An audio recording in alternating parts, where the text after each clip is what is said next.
This is Sacred Geometry International Radio, where we unveil the ancient mysteries, exploring the interface between archaic wisdom and modern science, and the infinite possibilities emerging through their synthesis. We invite you to participate in this journey of discovery as we map the forgotten landscapes of the human experience. We are independent media, totally supported by listeners like you.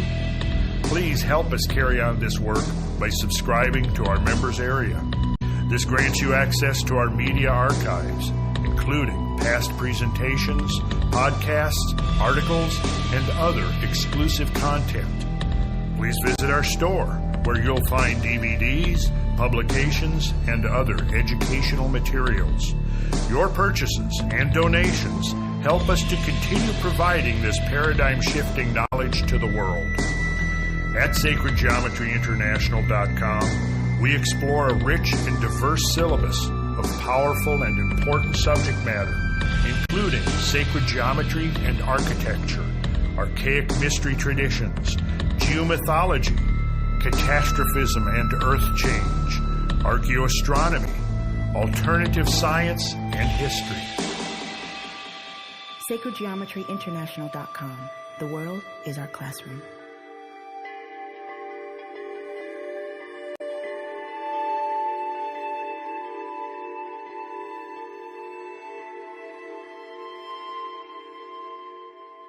This is Sacred Geometry International Radio, episode number 1, originally recorded on August 6, 2012, and released today on January 7, 2013, featuring a conversation between independent scholar Randall Carlson and esoteric researcher Scott Onstott of secretsinplainsight.com. The title of today's presentation is The Science of Prophecy, Harmonic Design, and the Great Work. Special thanks go to Scott Onstott, Afua Richardson, Jacob Franklin, and Andrew Zucker for making this recording possible. Please enjoy the show, and if you would like to continue the discussion online, you are welcome to join us at sacredgeometryinternational.com.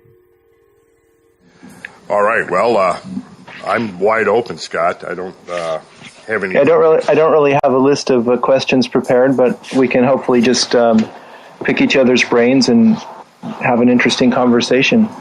Yeah, I really enjoyed our last conversation. As did I. Yes. Yeah.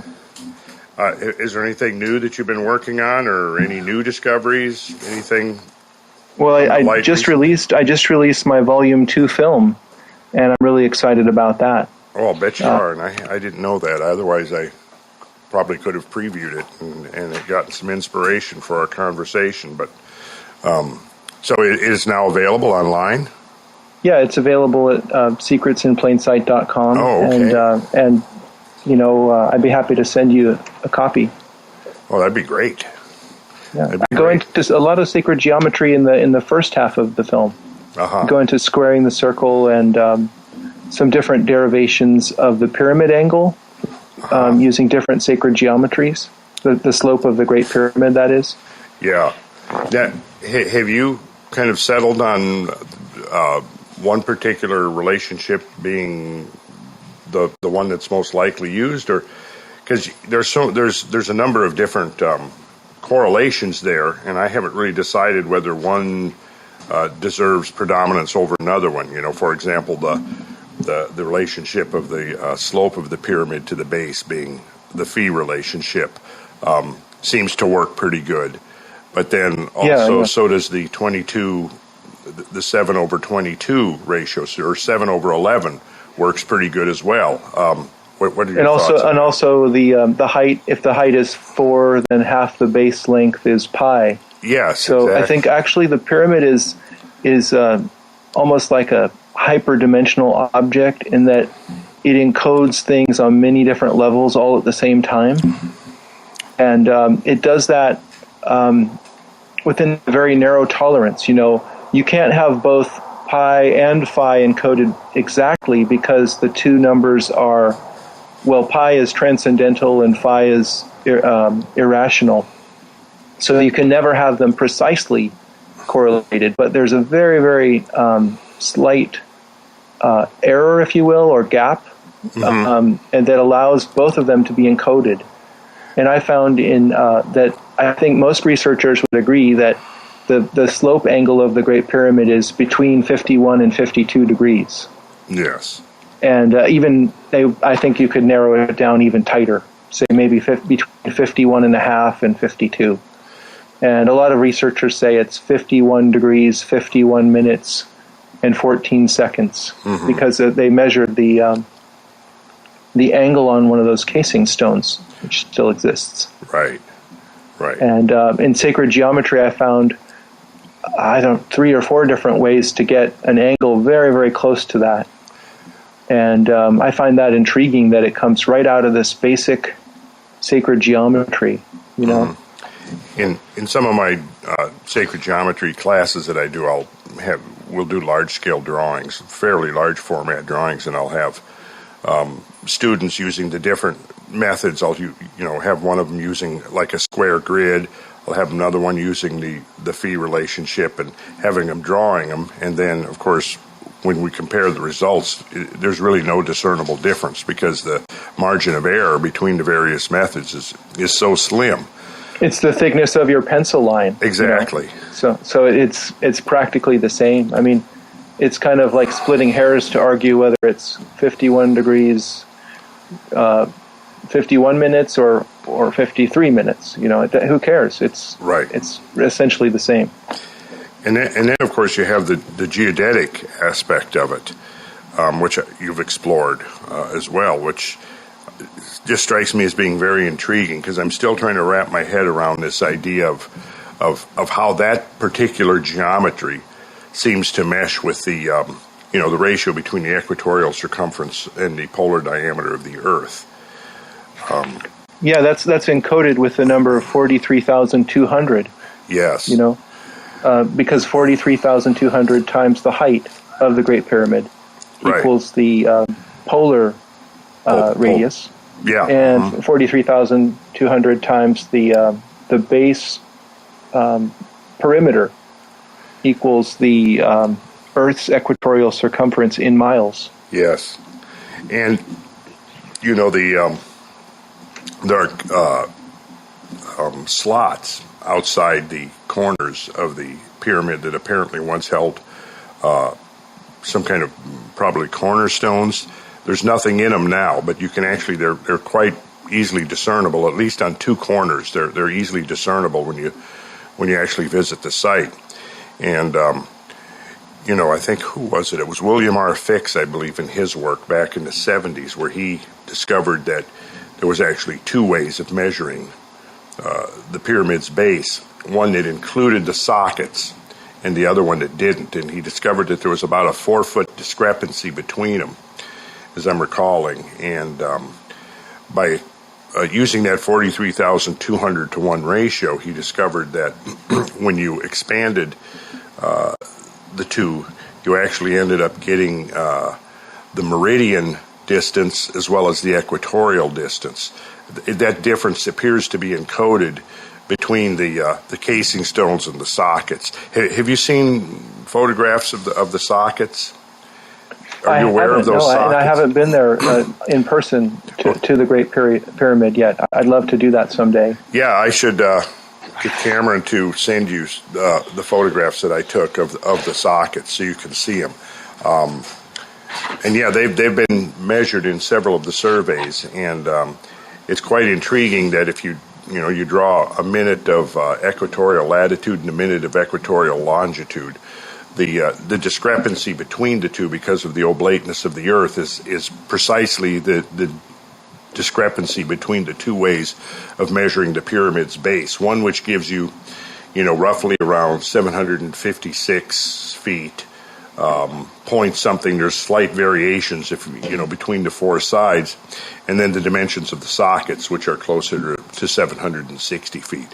And so you can actually get 2 perimeter base measurements, depending on which you use, which corners you use. And those discrepancies are precisely the discrepancy between a minute of equatorial latitude and a minute of equatorial longitude. Interesting. Isn't that amazing? It encodes them both at the same time. Yes, yeah. Yes. And it just, it just, to me, it's just beyond coincidence.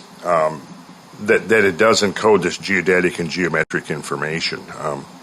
And the 43,200 is interesting because if you think about it, I mean, as you're aware, there's 86,400 seconds in a day. And on the moment of equinox, if you could actually pinpoint it down, and you could theoretically pinpoint an equinox down to a single second if you wanted.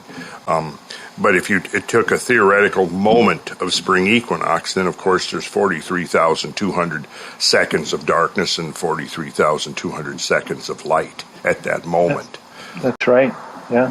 So it's just remarkable. I mean, it's kind of a rabbit hole kind of study. You start getting into this stuff. The sun's diameter is 864,000 miles, and that's 99.9% accurate. Right. And and you're probably aware that number shows up in a number of different places. You're quite familiar with the work of John Michel, right? That's right. He's one of my favorite writers. Yeah, he's great. He was one of the people that really got me going on these studies back in the 70s when I discovered the view over Atlantis and the City of Revelation. Yeah, that diagram he did. I don't know what he calls it. I kind of call it the Earth-Moon diagram. Yeah, You know the one that's squaring the circle, and it encodes the size of the moon and the Earth, and all the numbers are in there as well. Yeah, that really is mind blowing. Yeah. I mean, I'm still as amazed over that as the day I first became aware of it. And that's one of my favorite exercises. When we do a sacred geometry class, I basically work up to that. I have people doing the squaring of the circle. I have them learning about the ad quadratum, the ad triangulum. I have them learning how to draw the phi relationship, the golden section. And then when we get to that particular exercise, it sort of all comes together in one synthetic plan. It usually gets quite a number of aha. Yes.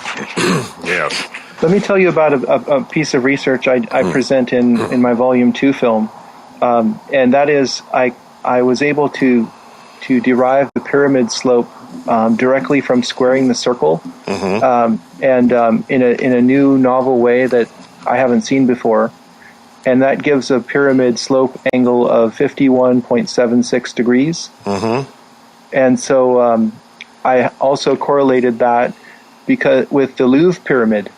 The Louvre pyramid has a slope of 51 degrees.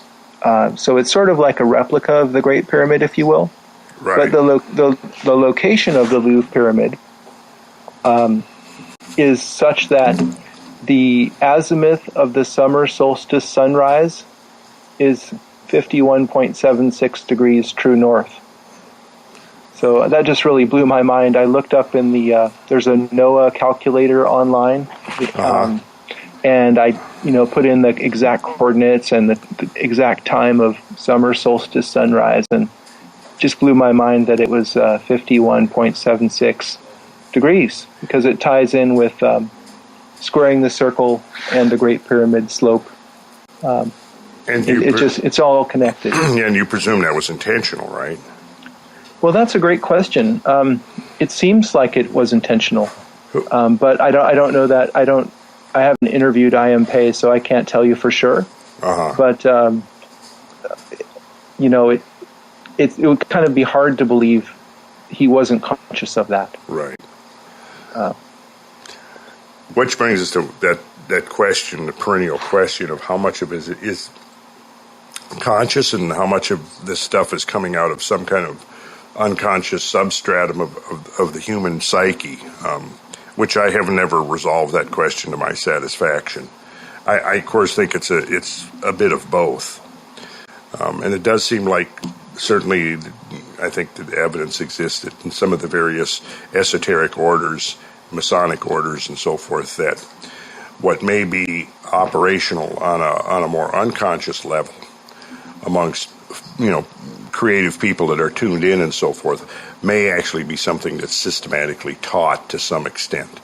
But I haven't made up my mind yet which one is predominant when we begin to find all of these extraordinary relationships and interconnections. What's your thought on that? Well, I feel exactly the same as you, in that there seem to be conspiracies, but there's also things that are sort of too miraculous for conspiracy. And I tend to think that sometimes we give these so-called conspirators just too much credit, because let me give you another example.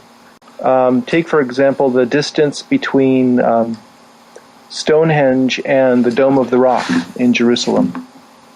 If you measure that in degrees in Google Earth, which is something that we don't normally think of as measuring distances in degrees, but you can. Sure, why not? And the distance is 33.33 degrees. Interesting. And Stonehenge was begun, I think, more than 5,000 years ago. And the Dome of the Rock, on the Temple Mount there, is that site is very ancient as well. And so, was that a conspiracy? I don't know. It seems to me like it's a conspiracy at a higher level, if you will. A conspiracy at a higher level, yes. It's almost as if there's some intrinsic blueprint that everything is hinged upon, and it's almost as if the process of revelation through the ages involves, human beings becoming aware to a greater or lesser degree of that pattern that seems to be embedded in everything, not only in the world around us, but in our own minds. Yeah, and what does that tell you about the nature of reality? Doesn't it tell you that we're not living in a random physical materialist universe, as some scientists might say, but rather things are coordinated in inexplicable ways, such that it suggests consciousness behind everything. Would you agree with that? Yes, I would, and I would agree that it definitely points us to the existence of mystery with a capital M, and perhaps that's part of the inherent design of this whole thing, is that we find ourselves in this embedded in this reality, and the more we look at it, the more mysterious it becomes, and that there definitely seems to be multiple layers to it, and the deeper we look, the more invisible interconnections begin to reveal themselves. I know there's a sort of an old alchemical saying that I've encountered somewhere along the way that says it is the glory of God to hide things, and it is the glory of man to find them. And that sort of seems to be what the nature of this quest is all about, is finding the hidden architecture of creation. Yes, and it's something I'm keenly interested in, and it seems like there's a group of architects who are conscious of this stuff. At least they're encoding it in their structures. And it's an open question whether they really know about it or not. But there could be a conspiracy also, that's operative at the same time as we've said, that there's a mystery there with the numbers and the distances and the locations on the Earth. It's all interconnected, sort of in this web or matrix. Yes. Yeah, I first encountered the use of the term web when I was reading some theosophical stuff back in the 80s or 70s, actually, and they kind of referred to the invisible web of the universe, and that certainly seems to be an adequate metaphor for this kind of information and knowledge. And it certainly does seem to be pointing to something that pervades this reality we inhabit, and revelation seems to be a process of uncovering this invisible architecture. When we start talking about prophecy, it almost seems that, in a sense, it's the application of these type of interconnections to the measurement of time itself, as we talked about in our previous conversation. Because we can, of course, see that these numbers are not only embedded in the structure of space, they're embedded in the structure of time as well. When we're talking about, you mentioned 864,000 miles being the diameter of the sun, and we're talking about 86,400 seconds in one revolution of the Earth on its axis relative to the sun. and of course the whole process goes from there. We can talk about 2,160 degrees being the total number of degrees measuring the cube, and then or 2,160 miles being the measure of the lunar diameter, or 2,160 years being the measure of a Platonic month, or one age of the great year, or 21,600 nautical miles in the circumference of the Earth, and so it goes. We have this canon of numbers that seems to 6 times 6 times 6 equals 216. Yeah, the cube of 6 equals 216, right? And so we have the same numbers measuring both time and space, which perhaps suggests some kind of a higher reality from which time and space, as we experience them, are both emanations. And somehow or another, they both manifest these same canon of sacred numbers repeatedly, redundantly. And they're encoded in our units of measure. Yes, encoded in our units of measure. Absolutely. There's a gentleman named Lawrence Edlund who sent me an amazing fact that he discovered, and that is that if you compare the distance from the sun to the Earth with light speed, if you compare the distance from the sun to the Earth with 1 light year, that's the same as 1 inch is to a mile, and that's 99.9% accurate. Isn't that extraordinary? Yeah. I mean, so in a way you could say, well, maybe the mile and the inch were related in this by basing it on light. But at the same time, we have other evidence that relates to that system. Like if you look at the equatorial circumference of the Earth, John Michel and Robin Heath show that the distance around the Earth is it's the number of days in a year times the number of degrees in a circle times 1,000 feet. Yeah. It's super accurate also. Yeah. I think it's 99.99% accurate. And that suggests, well, maybe that's where they defined the foot from, right? Yeah. But how can, all of these things are too brilliant, really, for just one of the units to have been based on something, because they're all interrelated. The inch and the foot and the mile are all related with simple factors, 12 and 5280. And they all ultimately relate to the human scale as well. I mean, we all are told as children how the foot was derived from presumably King Edward or somebody, deciding to standardize the length of the foot according to his own foot. But, when I disclose some of this information and I get a somewhat skeptical response, you're just playing with numbers, or, the fact that the moon is 2,160 miles, but only when you measure it in miles, and that's totally arbitrary. But then, I raise the question, is it totally arbitrary? Because, when we talk about the foot, the mile, the inch, of course, we're all talking about human-derived units of measurement. The mile, of course, is ultimately based on 1,000 human paces. And, we find these relationships seem to pertain when we use this system of metrology that does relate to the human scale, which to me is what I find fascinating, is how these units of measurement seem to relate on one hand to the human scale, but on the other hand to the cosmic scale. And it's almost as if these dimensions and these proportions found in the cosmic domain are somehow then manifested in the human scale of phenomena. Yeah, well, as above, so below. Yeah. And that principle just carries through, and we resonate with these larger cosmic structures, which are based on number, and we have that same thing happening here on our scale. Yeah, and here's an example of an interesting relationship. You may have encountered this. I think I just discovered this on my own rather than actually seeing it published anywhere. But in the account of New Jerusalem, it's described as being 12,000 furlongs, and which turns out, if you actually do the math, turns out to be 1,500 miles.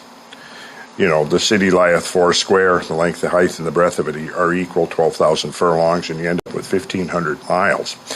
Well, what's interesting is if you take the ratio of the Earth to the holy city, you discover that it's 5.28, which is essentially the relationship between the human pace and the human foot.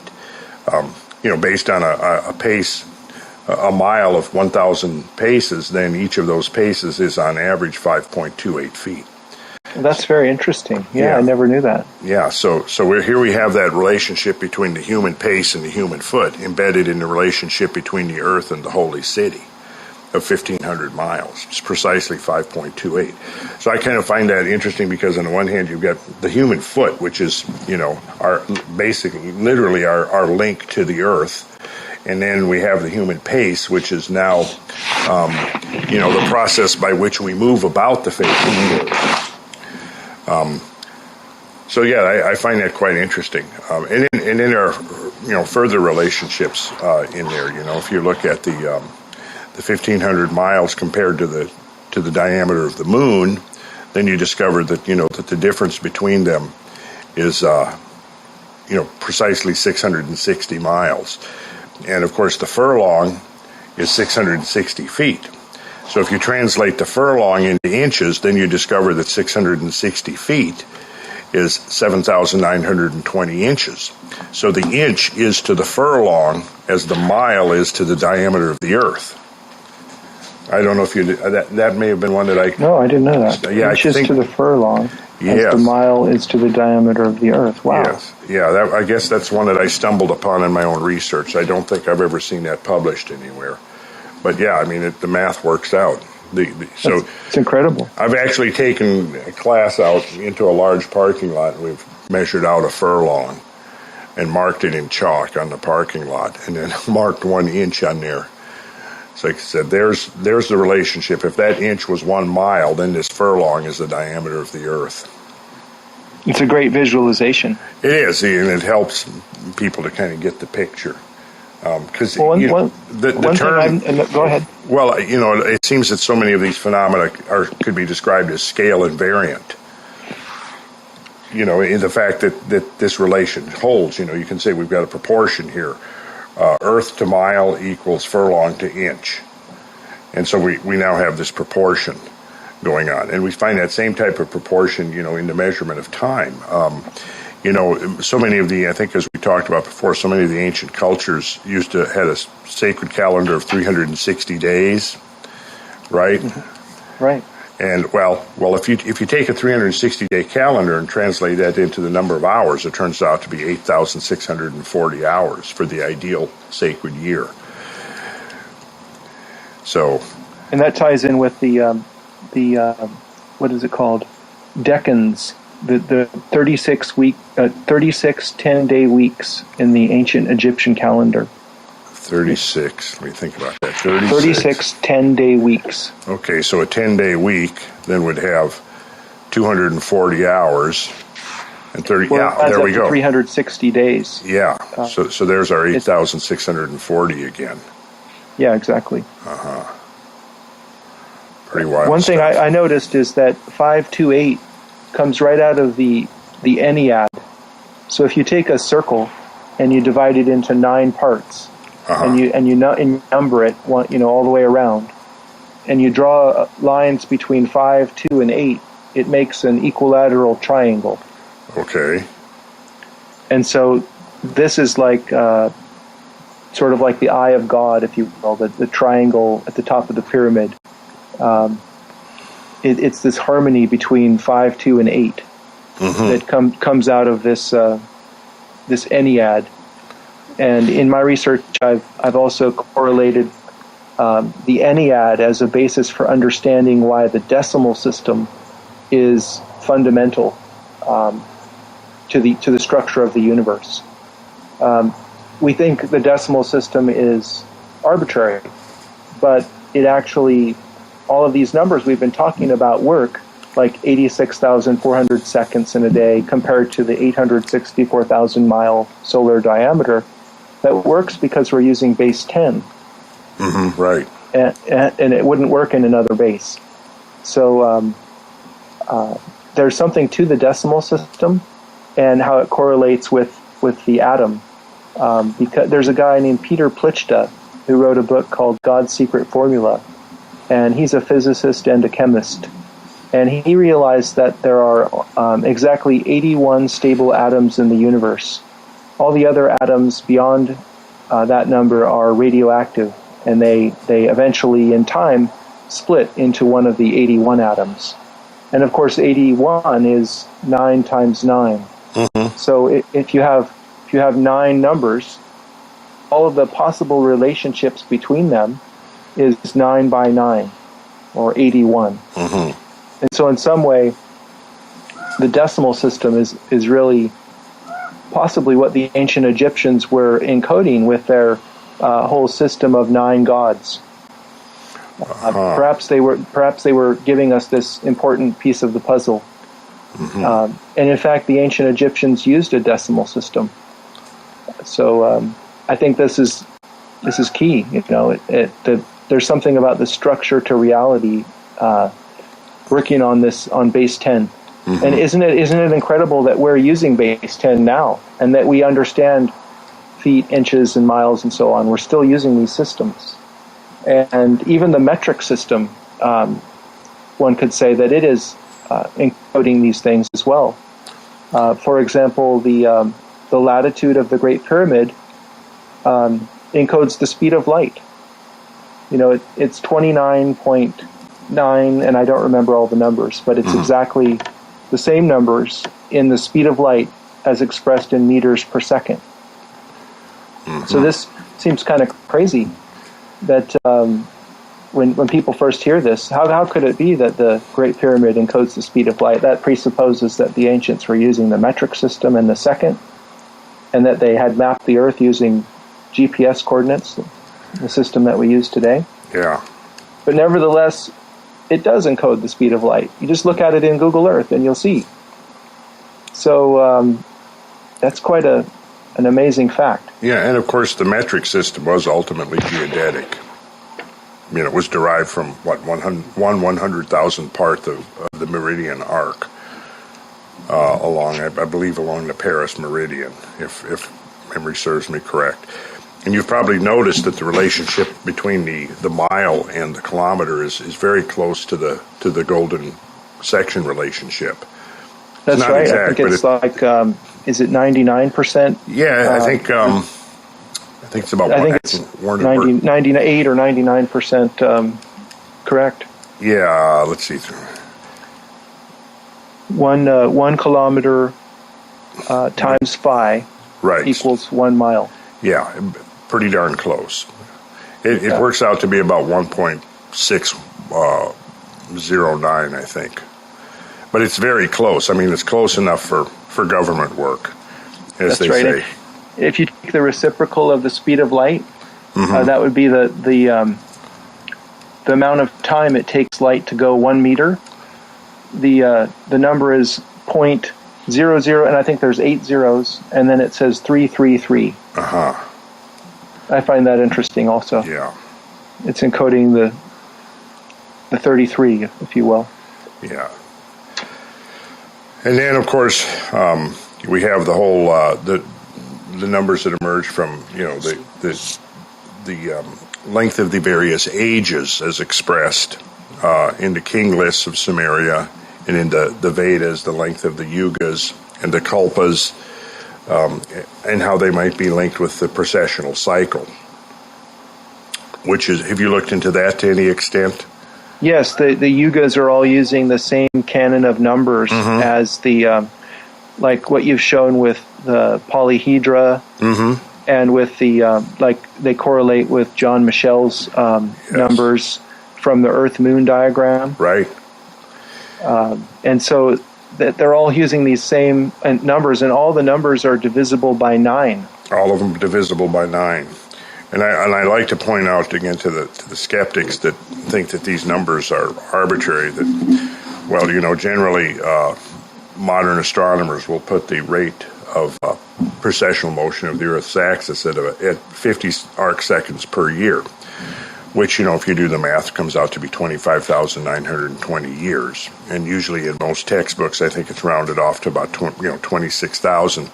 But 25,920, of course, is the sort of the traditional sacred number used to represent that particular cycle. And once you start exploring the ramifications of that particular number, it gets very interesting in that, we find many representations of the, 4 seasons of the great year represented by the 4 fixed signs of the zodiac. And if you divide that cycle into quadrants, of course, then you get 6,480 years per quadrant. And that's the sum of the angles in the dodecahedron, I believe. In the dodecahedron, that's exactly right, which was, Plato's idealized concept for the shape of the universe itself. So the fact that those numbers emerge from the dodecahedron is quite interesting. And then, the dodecahedron is composed of 12 pentagonal faces, and the angle of each edge of those pentagonal faces is 108 degrees. And that, again, is one of those redundant numbers that occurs over and over again. I find it, you've probably encountered this somewhere along the line as well, that if you, I tell students to envision it this way. Imagine, you've got a string of meditation beads with 108 beads on them, right? And now imagine that instead of 108 beads, or imagine that those beads, each one of those beads is the moon. Well, with 2,160 miles to the diameter of the moon times 108 beads gives you 233,280 miles, which is virtually the mean distance between the Earth and the moon. And likewise, if you take that 864,000 mile diameter of the sun, multiplying it times 108, you get 93,312,000, which again is virtually the mean distance between Earth and sun. So here you have that number embedded right there in those proportional relationships between. So you have solar Earth-Moon distance to Moon diameter equals Earth-Sun distance to Sun diameter. And then in turn, if you take the 7,920 of the Earth's diameter times 109, then you actually come very close to the diameter of the sun. So it's a little bit off, but nonetheless, as we talked about before, it seems to be the difference between the idealized universe, according to the cosmic or divine blueprint, and the actual universe as manifested. That there's always going to be these slight discrepancies, but behind the discrepancies, you can discern the idealized mathematics that seems to tie the whole system together. Though I think that the discrepancy is part of the system, in that if you look at the Pythagorean comma, the small interval in music that keeps the just intervals from being, I should say it differently. The Pythagorean comma, if you take a circle of fifths, and you do all the fifths, which is the most harmonious interval, and you go up, I think it's 12 octaves, then there's going to be a slight gap. It's not going to, the last note isn't going to be precisely 12 octaves above the first one. There's going to be a little gap, and that's called the Pythagorean comma. And this is sort of like the gap between the real and the ideal. And I liken it to the difference between the Fibonacci sequence and phi or phi. Right. Because in the real world, like plants only have a discrete number of seeds. They can't have a fractional number of seeds. And so a sunflower makes a Fibonacci spiral, which is very much like a golden spiral, but it's quantized in discrete units. And so when you do the math, there's a slight gap between that and the perfect idealized golden spiral. but it's very slight. Uh-huh. And so there, in the real world, we always have this gap, between the real and the perfect ideal.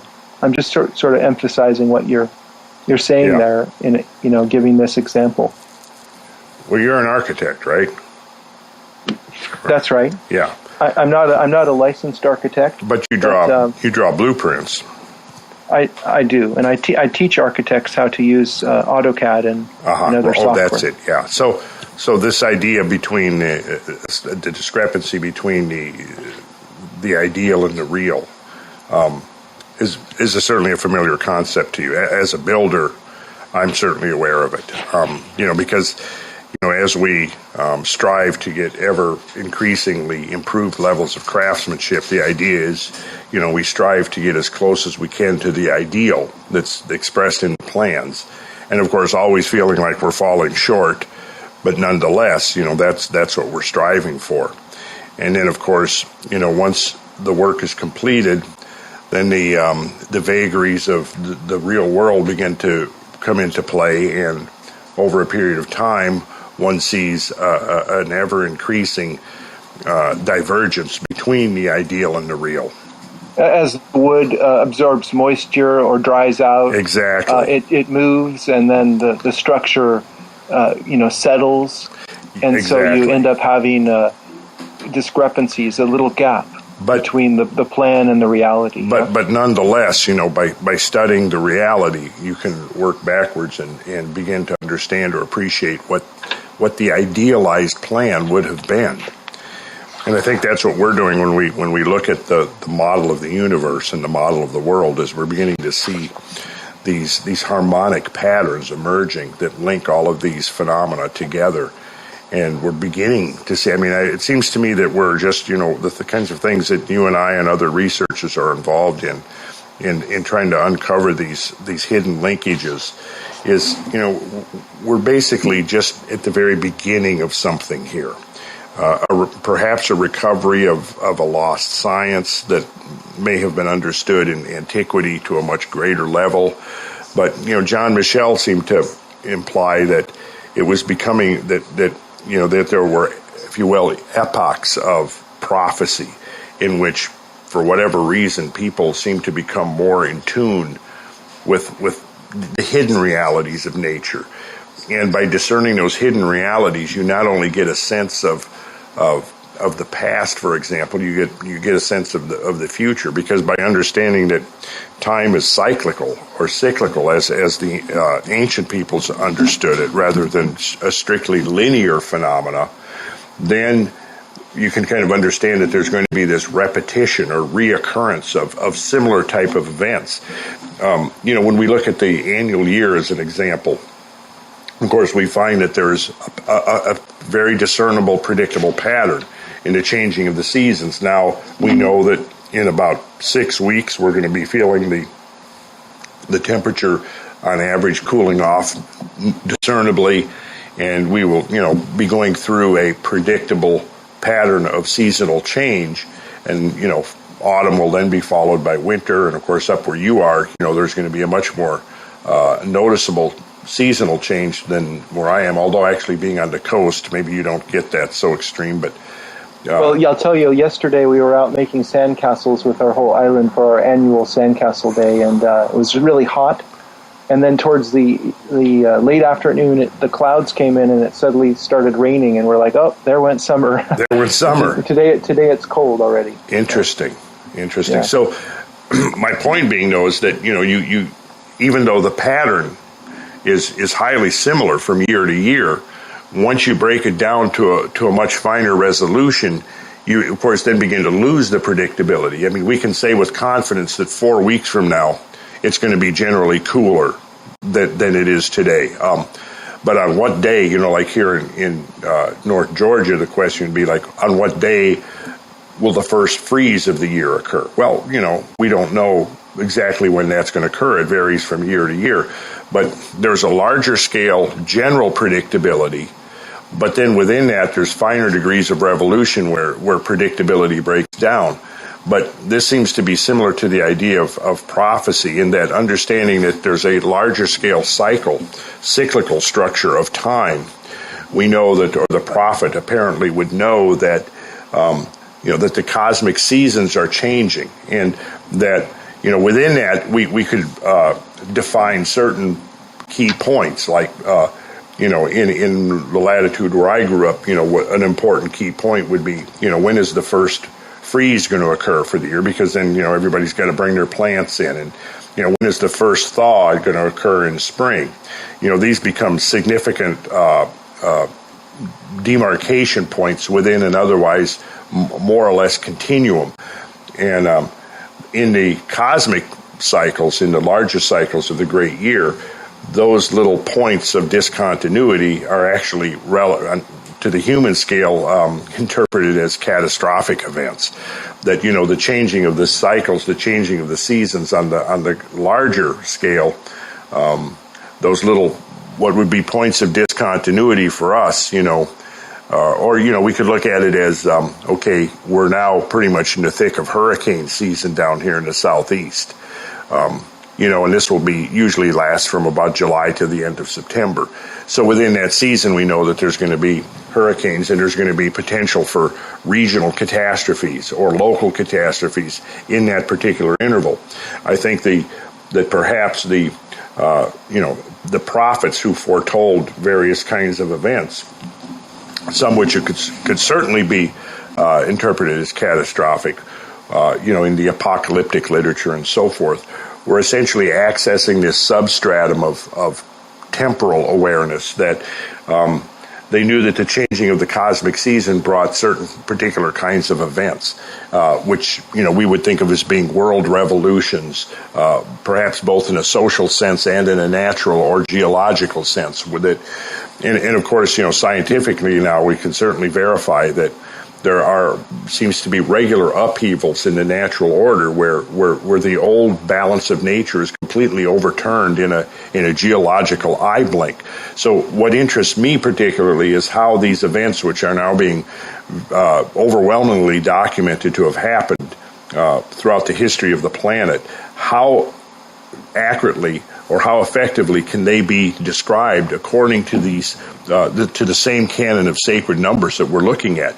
And in that regards, I've noticed that what is generally referred to by glaciologists as the late Wisconsin Ice Age, which certainly would have affected the area that you live in, generally seemed that there was a major shift in the climate from a more or less interglacial warmth to full glacial cold, and this last shift from warmth to cold seems to be, as the dates become accumulating, it seems to be honing in very precisely on about 26,000 years ago, or essentially one cosmic year, one great year as we think of it in terms of the precessional motion.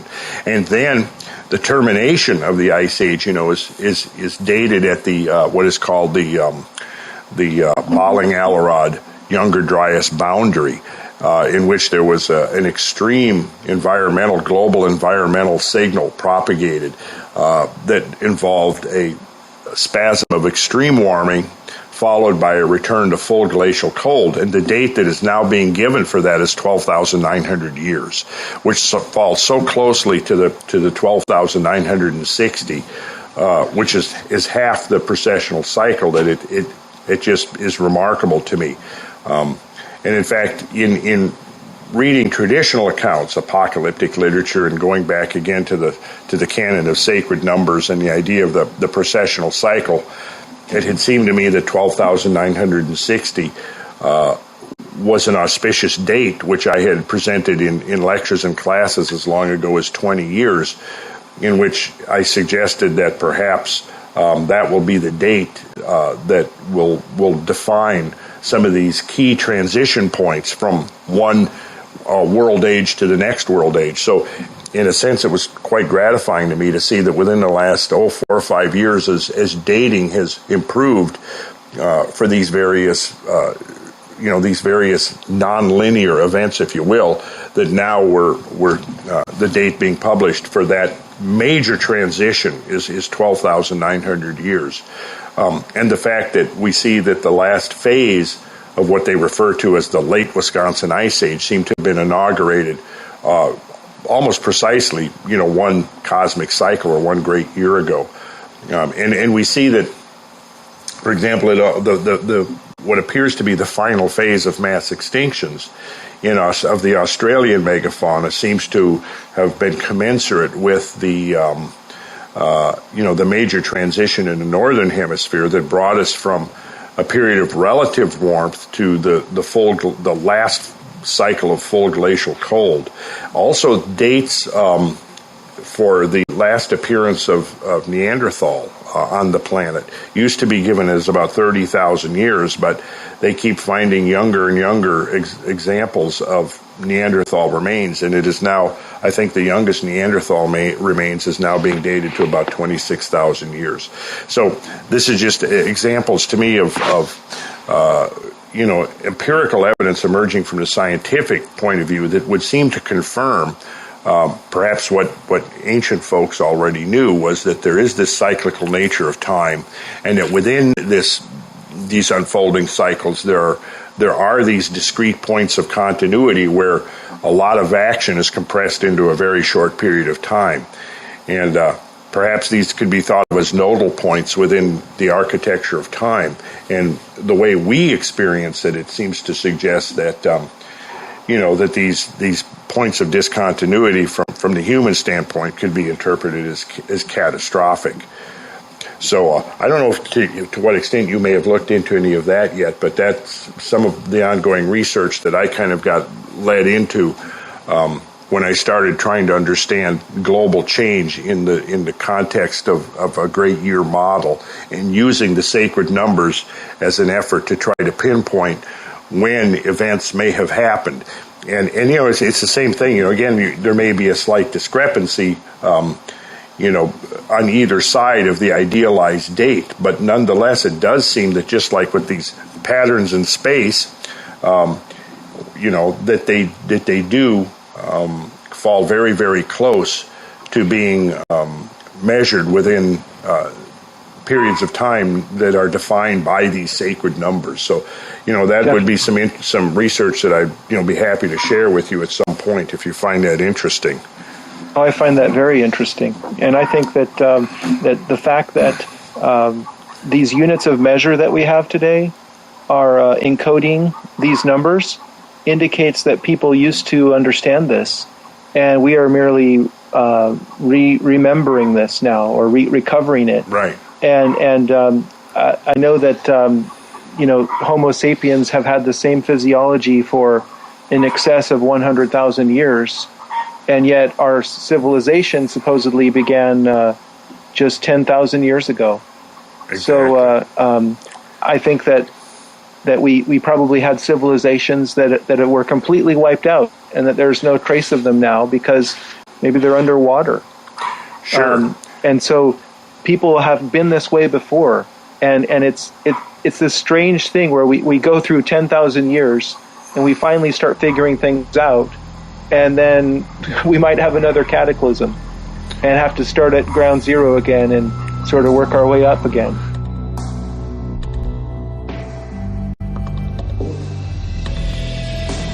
This concludes part 1 of this recording. If you would like to hear this conversation in its entirety, please subscribe to our members area to gain access to an ever-expanding archive of exclusive content documenting this paradigm-shifting information as demonstrated by leading-edge scholars, scientists, explorers, and other evolutionary thinkers. For more information, please visit sacredgeometryinternational.com.